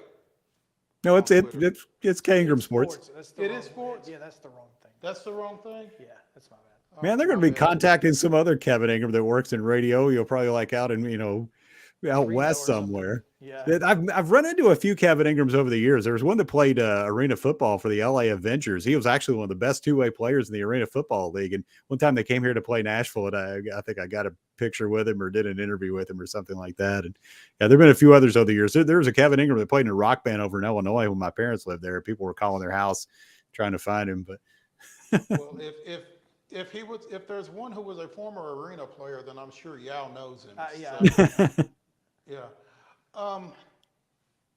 Other than the run game, Kevin, what else do you see specifically that Vanderbilt might be a little concerned with going forward out of this game? Yeah, I think the run game's certainly one of the bigger concerns. To me, there are a couple times where, and again, some of this is first game stuff, and it'll get cleaned up. Probably a few too many penalties, certainly for Coach Lee's liking. A couple times on defense, would have liked seeing guys wrap up and tackle, maybe be a little more solid in that area. And for the offensive line, they gave up 3 sacks, but if you pass as many times as Vanderbilt does, you're going to give up a few of those. Yeah, they're certainly things to clean up after game one. You saw some really nice individual performances. You saw some guys who have some learning to do. Martell Height, the freshman, got a lot of playing time, cornerback spot as a true freshman out there. And you watch those guys playing that first college game. There's a lot going on, but he's going to be a terrific player too. But yeah, definitely some things to clean up from game 1 to game 2. We were fortunate enough to get Commodore's Coach Clark Lee on with us on Wednesday, and he talked about a couple of the true freshman receivers from right here in town, London Humphreys from Christ Presbyterian Academy and Junior Sherrill from Lipscomb Academy. London got his first touchdown catch Saturday night. He did, and that was a really nice play, and I thought he caught that ball right in front of me. I think it was a 32-yard touchdown. One thing I like that he did on that play is he didn't give away that the ball was arriving until it was right on him. He turned around, made the catch in full stride right to the end zone. Those freshmen, they've been impressive in camp. Him and Junior Sherrill have both been really good. Kind of fun to see those local guys have that success. And, you think about on the defensive side, Nate Clifton's, he's one of the captains this year and, plays on the defensive line, guy who played at Brentwood Academy and is from Laverne. So, there's a lot of talent in this area, and you get some of those guys that can make a real difference on your football team. But yeah, a good start for some of the young players in that game on Saturday. Absolutely, and like you said, it's really nice to see those local kids. And you mentioned C.J. Taylor earlier as we were talking about defense, the former Warren County standout. Goodness gracious, he was everywhere Saturday night. He was, yeah, he sure was. And I thought maybe as far as players making a big jump last year, he was as big as anybody on Vanderbilt's team, and he was a real difference maker by the time the end of the season got there. And they won those 2 games, and Kentucky and Florida there toward the end of the season, especially against Florida. He was awesome. And I just like the versatility. Him and Derek, you're right. They could just do so many things. They're such good athletes and such smart football players. They could just do so many things for you on that. For that defense. And people ask me, okay, what are some keys to the defense? A whole lot of it starts with those 2 guys right there. I just love the way CJ's playing. He led the team in tackles on Saturday and off to a great start here in his junior season. Speaking of two-way players, you might have to put him in the backfield at some point and get the run game going. I don't know. Dude was a monster. He could do a little something with the rock in his hand. Yeah, still can. Yeah, there's no doubt. Attendance in a game like this with the weather and all of the things that had to go with that, can't really put a lot of emphasis on that. But for fan experience, I mean, obviously the construction has been a topic of discussion in Nashville and around the Southeast, if not nationally. But it seemed to be fine on Saturday night. Got the scoreboard up. Whether no matter what, there's a scoreboard in the end zone and there's speakers and all that. So it kind of felt like everything was just normal.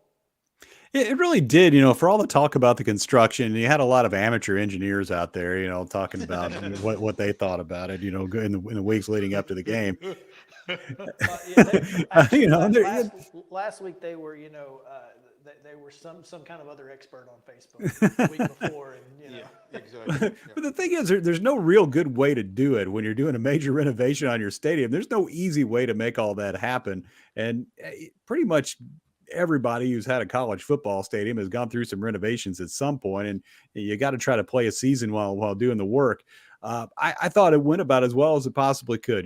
They fenced off the end zones. I was telling Clark Lee after the game, it was like it felt like we were in a fenced-in backyard with the way the walls were behind the goalpost. And I thought I thought it went fine. I didn't really see a whole lot of difficulty for fans getting in and out of the place. I mean, Vanderbilt was pretty intentional about letting people know how you're going to go in and how you're going to go out when the game was over. And it did make it a little more difficult with the weather and the delay and, people trying to find somewhere to go, whether it was down in the concourse or back in the Memorial to just sort of camp out until the delay was over and you could go back out into your seats. But as far as the game itself, I thought it was fine. I thought it was a fun atmosphere, and there are a lot of they're a good crowd, for as late as the game ended up starting after 8:00. I thought, the home stands were pretty full on the west side, on the home sideline side of the field and stadium. And there's more Hawaii fans there than really I might have expected, but I thought it was a good crowd, a good atmosphere for the opener on Saturday.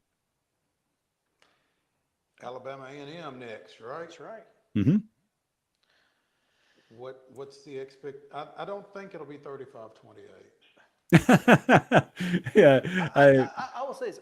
I believe Hawaii is vastly improved from what Vanderbilt saw last year. Yeah, and I think even Matt Stinchcomb spoke a little bit to that during the telecast Saturday night. They are probably going to battle for, middle of the road in the Mountain West. That's not a bad ball club. I think that's a win that's going to look better as the season goes if you're Vanderbilt, because again, looking back at last year's game, I think a lot of folks expected a repeat of that, and this Hawaii team isn't that Hawaii team.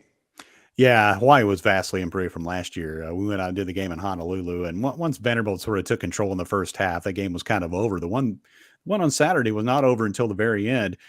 They've definitely added some talent. As talked about, they've changed their offense to something that's very familiar to Coach Chang and what they do. So, yeah, that team was way better than they were last year, and it probably has a great chance to make some noise in the Mountain West. Don't ask me much about Alabama A&M right now. I'll probably know a little more in a couple of days than I do at the moment. But, yeah, I think for Vanderbilt, you're just trying to build off that game and keep doing what you do and improve on, the systems and position groups that you have for Vanderbilt and go forward. Alabama A&M dealing with a very difficult situation. I don't know if you guys have seen Twitter, but North Carolina Chapel Hill is dealing with an active shooter situation. Well, apparently so is Alabama A&M. Oh, goodness. Huntsville police have arrested a second man in connection with the shooting on the campus of Alabama A&M last week, so they are dealing with that situation as well. So obviously want to be mindful of all the things that those kids are probably going through, and want to throw that out there. But yeah, this is an interesting matchup. Looking forward to seeing it at First Bank Stadium. Should be a lot of fun. It'll be on ESPN Plus, I assume. That's what it looks like, or SEC Network Plus, whichever one. Should be another fantastic opportunity to go see what's going on at Vanderbilt on the West End. And Kevin, we appreciate you taking time with us. Look forward to talking to you again. And we'll get that logo to you. Yeah. That sounds great. Thank you for the logo. Really appreciate that. It's gonna look really good on the left chest somewhere. Oh man, all over the place.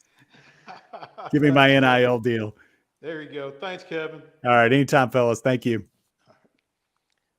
We'll take a break. Okay. Hold up. Go ahead. Before we take a break. Okay.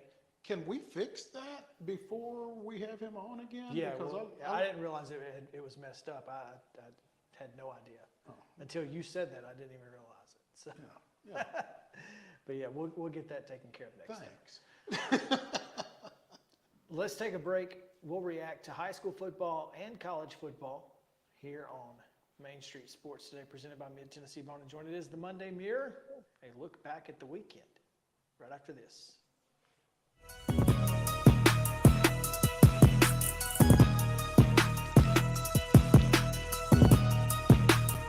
Mid-Tennessee Bone & Joint treats your orthopedic injuries and existing conditions. Our trained physicians will get you back in the game faster. Contact us at 931-381-2663 or www.mtbj.net.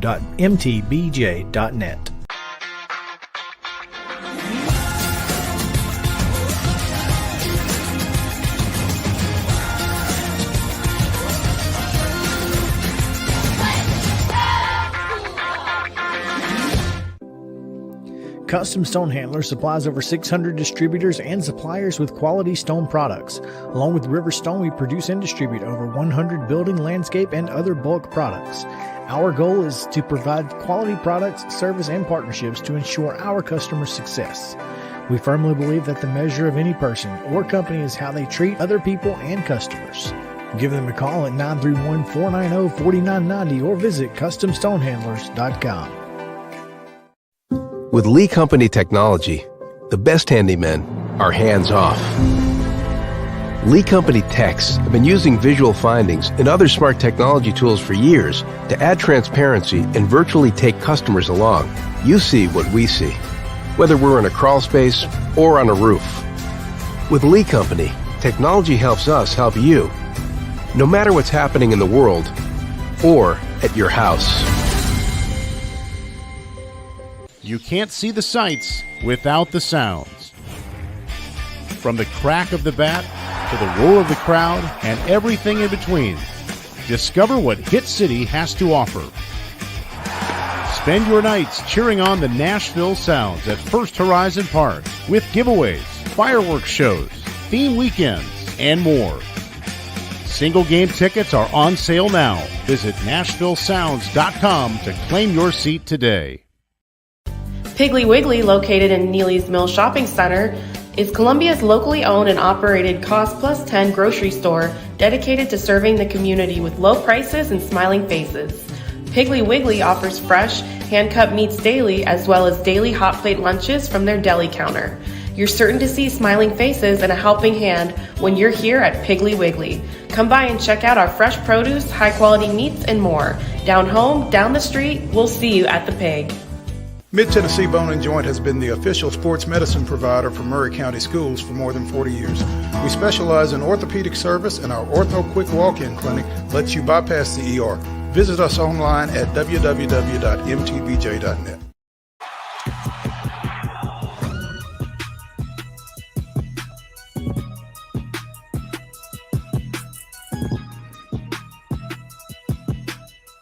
Welcome back on this Monday Mirror edition of Main Street Sports Today, presented by Mid-Tennessee Bone and Joint. A lot of M's in there. Monday Mirror, Main Street Sports, Mid-Tennessee Bone and Joint. Mo. Yeah, you're wearing your MTSU gear. It's a lot of M's. It's a good day.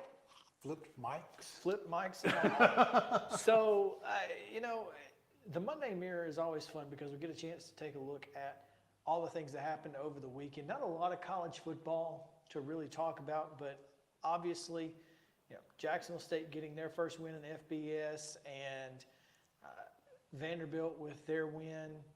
But the big story of the weekend, the Minutemen of Massachusetts not making Conference USA look any better. No. It was tough. A tough scene for New Mexico State. At home. Yeah. UMass had to come all the way across the country. I mean, again, geography doesn't mean anything anymore unless you are making the trip from Massachusetts to New Mexico. A 28-point fourth quarter. Yikes. That is accurate. What was the final? 41-30, the final score. And, I mean, tough day for the Aggies, obviously. But have you seen UMass's quarterback's name? I have not. Here, you pronounce it. Tyson. T-A-I-S-U-N. Tyson. Yeah. Yeah. Tyson P. Famachan? Famachan sounds. Famachan? It's as good of a guess as I've got. Yeah. Out of Bridgeport, Connecticut, by the way. 10 of 17 passing for 192 yards, but he led all rushers in the game on the ground as he put up video game numbers. Again, 192 yards passing, but ran for 96 yards as well. So obviously the player of the game, no question there. Tyson Hayes. Other games over the weekend, USC did not look great in the first half, only up 21-14 on San Jose State, but clearly pulled away late, winning 56-28 over the Spartans. But you know that's a lot of depth. Guess they figured out we're here, we might as well win. Yeah, I mean, there's a Nick Nash of San Jose State had 6 catches for 89 yards, but 3 of those went for touchdowns. That's a pretty good day. That's a pretty good day for him. Sam Hartman looked good for Notre Dame, 4 touchdown passes in their win over Navy over in Ireland. Not surprising that game was under 3 hours, by the way. Surprise. Well, how many passes did Navy throw? 7. So, there you go. San Diego State with a win over Ohio to start the year. Ohio. Yes, Ohio. The like Bobcats. Yes. And did you? I wish I'd put this in, but did you see the score bug for that Fox Sports? Mm-mm. It looked like. Remember the old ESPN2 where it looked like they wrote ESPN? That's what it looked like. Oh, wow. It was a very 90s style graphic. The logos and the names were kind of tilted, and it was just wild. But I loved it. I thought What it was that great. on? It's the score bug for Fox Sports. Oh, Fox Sports, okay. Yeah. Just a really interesting way of doing that. And in other CUSA action, Florida International falling to La Tech after getting up 14-0 early. La Tech wins 22-17 with a 9-point fourth quarter to get that win there. So that's pretty much it. FIU lost to La Tech. Not a good weekend for the McIntyre family. No, it wasn't. As Clint Finch, who we had on our show last week. Hey, you know what? Come on with the Main Street Sports today, guys, and win a ball game. You never know what might happen. Behind Baylor Hayes, who threw for 275 yards and 1 touchdown, ran for a couple more, including the go-ahead touchdown in the final minute in the win, the 21-18 win over Brentwood Academy, led by George McIntyre.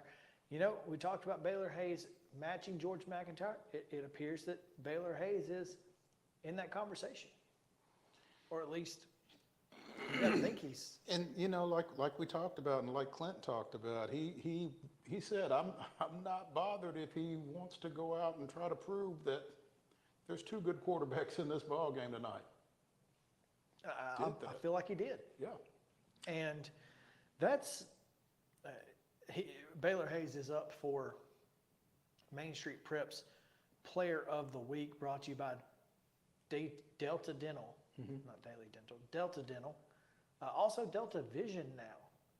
Yeah, their ad is we put the C in Tennessee, and I was like, this is a dentist company, but it says now with Delta Vision. So it certainly got me to look a little harder. So yeah, Delta Dental and Delta Vision. Hey, is that your boy from last week? No, it's not. It's not. But yeah, so if you want to go to mainstreetpreps.com, we've got the Athletes of the Week poll up. And if not, Baylor Hayes, as I read through these. And read through those. As we read through these, Monte Baldwin, Columbia Academy's junior running back, ran for 256 yards and count them 5 touchdowns on 16 carries as his team got a big win last Thursday. In Cheatham County, Blake Allison, 5 catches, 89 yards, 2 scores, also ran for a 30-yarder against Cheatham County for Harpeth. So that's a solid day. It And is. Glencliff, senior Eric Thomason was 9 of 17 for 168 and 2 touchdowns while running for 40 and 2 more scores, and the Colts' first win since 2018. So nearly 5 years. So 18. Yeah, 19 season, 20 season, 21, and 22. Yes. So there were some seniors that did not win a game. Yep. Man, that's tough. Yeah. In Dixon County, Wyatt Gramling, the quarterback for the Cougars, threw for 97 yards, run for 30. Johnny Jackson down in Giles County, junior quarterback, was 15 of 24 for 179, added 9 carries for 74 yards in that 34-28 loss over in Savannah. Amore Galbraith from Clarksville ran 17 times for 119 yards, 3 touchdowns in their drubbing of Springfield. Hold up. Yep. Prior to the game, Clarksville announced the inaugural members of their Hall of Fame. Oh, wow. Among those inducted posthumously was former Clarksville High, former University of Tennessee, former NFL lineman, and former Tennessee State assistant coach, Harry Galbraith. Wow. That's a heck of a night for I Amore then. think that might be one of his grandsons. Well, that's a heck of a night for the Galbraiths. Absolutely. Was Bruno Reagan involved in that? Not in the inaugural. I'm sure his time is coming, though. Probably. Elijah Groves for East Robertson. They're 69-0 beat down of Houston County. 7 tackles, forced a fumble, returned a fumble for a touchdown, and had a 90-yard kickoff return. Oh, and by the way, had a couple of catches for 45 yards. It's a pretty good day. That's not a bad day. Eagleville Junior Noah Lilly, 3 interceptions to go with his 7 tackles and a 54-0 win over Community. Luke Dickens of Station Camp, the senior, passed for 168, ran for 144, and scored 5 touchdowns as Station Camp couldn't quite outscore Gallatin in the Mayor's Cup, but heck of a game and great job by Luke Dickens. Wonder if he's any kin to Billy. Wilson County's Tyson Walcott of Friendship Christian ran 31 times for 298, 4 touchdowns in their win over DCA. And then Bryce Stanfield of Waverly. Yeah. Have you seen what he's doing? No, I haven't, but I bet Kid Hartsfield has. Let me just hold on. Let me see if there's a second.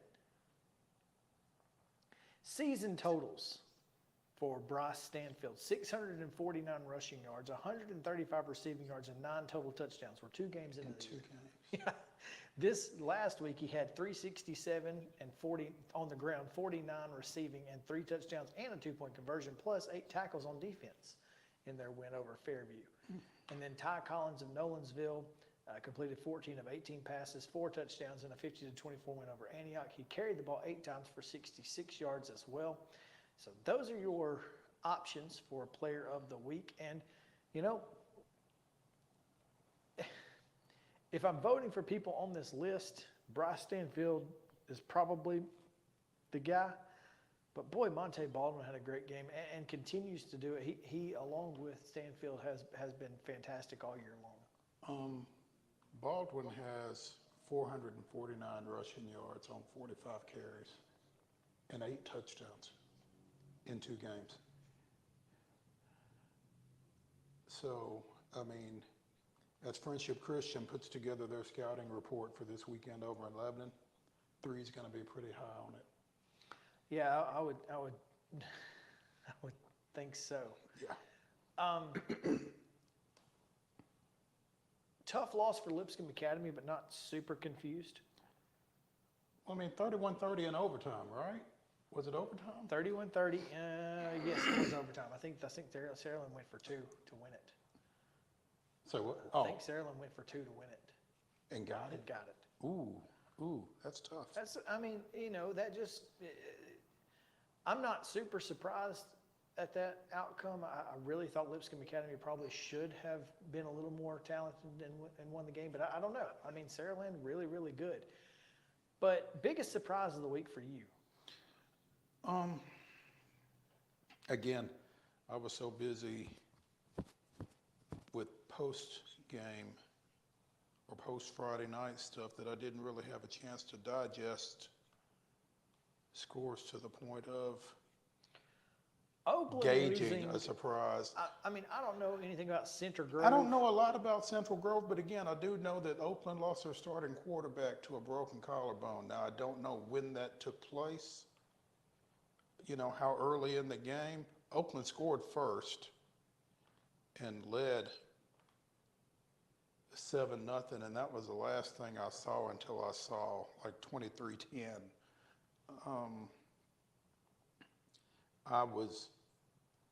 I wasn't necessarily surprised at Oakland not winning. I might have expected the game to have been a little closer, and again, not knowing when Kyler Creasy went out of that ball game, so I don't know exactly what to make of that. The Trojans of Center Grove, much like Oakland, 3-time defending state champs in Class 6A in Indiana. Is that the largest class I believe in it is. Indiana? So there's that. And losing your starting quarterback in the middle of that one, no matter when it was, probably had something to do with the outcome, I would guess. You know, one score that did kind of jump out at me, you know, I know Lincoln County has not been great of late, but Davidson Academy going down there and winning 41-13 at the Pit. I don't think the Pit is what the Pit used to be, but I think that's a pretty good win for Jonathan Quinn and the Bears there. It's just going on the road in a fairly tough environment and getting a 4-touchdown win like that. I would agree. Also, did you see the Richland Cascade score? I did, 23-15 for the Raiders. That's a big win for Nick. You know, this and Richland. It's at this point that we need to point out that you picked the champions. I did. Okay. But I think this might be a big year for the Raiders. I have thought that this might be a big year for the Raiders ever since the announcement that they were going back to 1A this year. Right. The Class 1A move is, and now you see they played right there with 5A Lincoln County. And you know, anytime you're playing against a team that certainly has more numbers, but is probably bigger than you, and you had every opportunity to win that game, and then to beat Cascade, I really feel like this team has a legitimate shot to be a real contender in Class 1A on this side of the bracket. Anyway. I tell you what, I don't know when they and Eagleville play. Could be a really, really good one. I think that could be a good ball game whenever it is. What else? I mean, Pearl Collin. I still want to know how CPA and Ezo Harding both got to 11 Friday night. That's a weird way, and I mean because either. And 15's a weird score too. Well, Mount Pleasant got to 15 because they kicked an extra point and then they went for 2 and got it later before they kicked a field goal. But 11 is either a touchdown and a 2-point conversion and a field goal, or why? If you're kicking field goals, if you're kicking field goals, exactly. Why are you going for 2? Yeah, or a touchdown, an extra point, and 2 safeties. And where are they doing that? So 11 is a weird score. 11 is a weird football score. Yes, at any point. You mentioned the Stanfield kid. Yes. Waverly defeated Fairview 47-21. Fairview 0-2 after losing to East Hickman last week. Yeah. Not a great start for the fighting Chris Hugheses out in western Williamson County. No. Not at all. But that's not, that's not to say he can't right the ship. Still plenty of time. So, And neither of those were, neither of those is a region game. So correct. there's that. I got to give it up for Kirkwood, man. 2-0. 2-0. The Cobras, they'll bite you. If you don't watch out. So, yeah, I got to give it up to Don't to run them. up on them. And, boy, I think Nolansville's going to be tough to beat. But so is Centennial. 42-0 over Summit. That's a... Centennial has scored 76 points in 2 games. And they get to go to Independence this week, which will be a really fun matchup after Independence got a big win on Friday night. Independence spotted Page 17 in the first half, came back tied at forced overtime, and Landrick Majewski wound up kicking 3 field goals, including the game winner for the Eagles. Just as long as I don't have to go anywhere that Lawson Smith goes the rest of the year, I'll be happy. If you see Lawson Smith coming, settle in. It's going to be a long night. There you go. Kid has covered back-to-back triple overtime games. Hopefully we got those out of the way. Let's hope so. Let's hope so. All right, let's go into a little rapid fire reaction here, Mo. As we've got a few topics to get into. Number one, want to jump into some college sports. Michigan will be handing off head coaching duties to 4 different coaches in Jim Harbaugh's 3-game suspension. 4 different coaches in 3 games. One coach is going to head coach the first half. One guy's going to head coach the second half. It is a weird thing, but here we are. Everybody gets a trophy, right? Well, everybody gets a chance. And, I think it's cool, but I also think it's weird. Does that make sense? I think it's more weird than cool. And I don't know how good of an idea it is to change your head coach in the middle of a game. Yeah. So I'm just throwing that out there. But let's see if I can.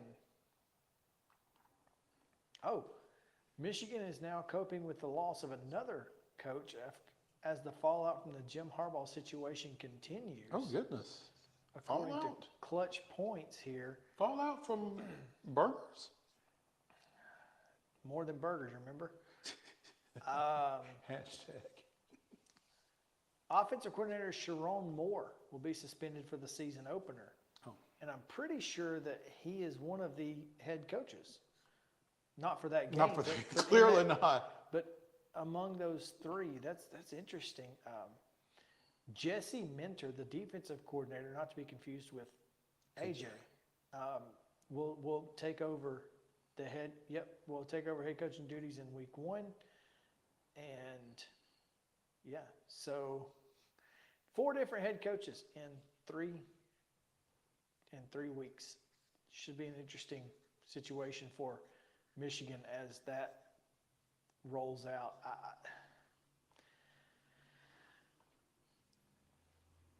I don't even know what to say to that. Seriously, like that is the weirdest thing I've ever heard. It's definitely different. So, but I mean, how often do you deal with coaches being suspended for multiple games either, though? So Sharon Moore will coach against Bowling Green on September 16th. So that's game 2. And then is he going to coach the entire game? Jay Harbaugh, yes. Jay Harbaugh will take over duties in the first half of the UNLV game, while Mike Hart, the former running back, coaches in the second half. So who's coaching this weekend? The defensive coordinator. Okay. What did I say his name was? Minter? Yeah. Okay, so you've got 1 coach for this season opener. 2 coaches for the next game against UNLV, Jay Harbaugh and Mike Hart. And then Sharon Moore in the 3rd game? In the 3rd game. And he'll have it for the whole game. The duration. Okay. So there's that. Thought that was weird. It is. It really is. Could have saved that for Wednesday maybe, but you know. Yeah. Arizona State will not be playing in a bowl game. They have self-imposed a bowl ban for the year, which is huge for those seniors, unfortunately, and they're not happy. I bet they're not. Understandably so. I mean, again, ask the folks at Oklahoma State. I mean, why cooperate? Does you no good. Well, we feel like it did Tennessee a little good. They avoided the bowl ban, but Tennessee is the outlier in that they virtually invited the NCAA in. There's a difference. The NCAA didn't come, and then Tennessee was like, "Oh yeah, well we'll self-impose some penalties." No. They got out in front of that. Our coaching staff did some stuff. We just letting y'all know, in case y'all were worried or wondering. Yeah. So a little different. I agree. We caught him. Yeah, we caught him. Y'all didn't have to come in here. And by the way, we're telling you up front. So We think caught you're him. right. We fired him. You know. He gone. Yeah. So anyway. So yeah. I think the Tennessee situation is a little different from anything else. Meanwhile, and this was a heck of a tweet, and I want to see if I can pull it up because I want to attribute it to the right person and not, Stephen Godfrey. Attribution. He's from Saturday Down South, right? Or Washington Post. Oh, different guy. Yeah. My favorite part of this particular NCAA saga is that Herm Edwards went straight back to ESPN as an analyst without ever being pressed by ESPN reporters about what happened at Arizona State, and now he jabbers about character and integrity on ESPN while talking about other coaches and players. He doesn't just jabber about it on ESPN either, by the way. I wouldn't know. But yes, So I'm told. That is a heck of a point. Well, I mean, yeah.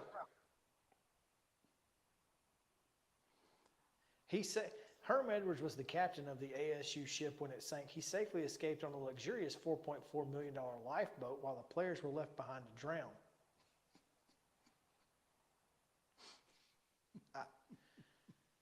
Look, I'm. That draws a heck of a picture right there. It does. I mean, he's sitting on the door while the Sun Devil is clinging on for dear life. Yeah, I'm not sure how much that trident's going to help him. Not much. So anyway, that's a thing that's happening. Trey Lance traded to the Cowboys. To the Cowboys. It's unfortunate from the standpoint that I don't think Trey Lance had the opportunity to live up to his potential with the 49ers. I mean, I think they got impatient with him. I think he had some injury issues, but... Yes, and I also understand the 49ers position. Well, I understand the 49ers position. We're in a window. I understand their position. But I don't know why it's you're just trading him. Unfortunate. Well, because you can get something for him, as opposed to what? As opposed to keep him around until you need him. I guess they just didn't feel like he was going to be someone that they needed, or they felt like they could get somebody that could fill a need better. And maybe Trey gets an opportunity somewhere else. How about the Cowboys, though, doing some good in the situation? Giving Will Grier an entire game to showcase himself. Before they cut him? Before cutting him, and he just goes out there and, oh, by the way, balls out. Dude looked insanely good in that one. Mm-hmm. So I feel like Will Grier is going to end up on his feet somewhere. And I mean, it kind of works out for maybe everybody. Yeah. Well, I mean, and that's kind of what you want to see. I mean, you want to give a kid an opportunity. So. Yeah. And opportunity is all you can ask for. All right. You guys have an opportunity to come back with us on Tuesday. Chip Walters will join us and much, much more. So come back with us on Main Street Sports Today, presented by Mid-Tennessee Bone and Joint. We'll be back to the Lee Company studio tomorrow at 2 o'clock. See you then.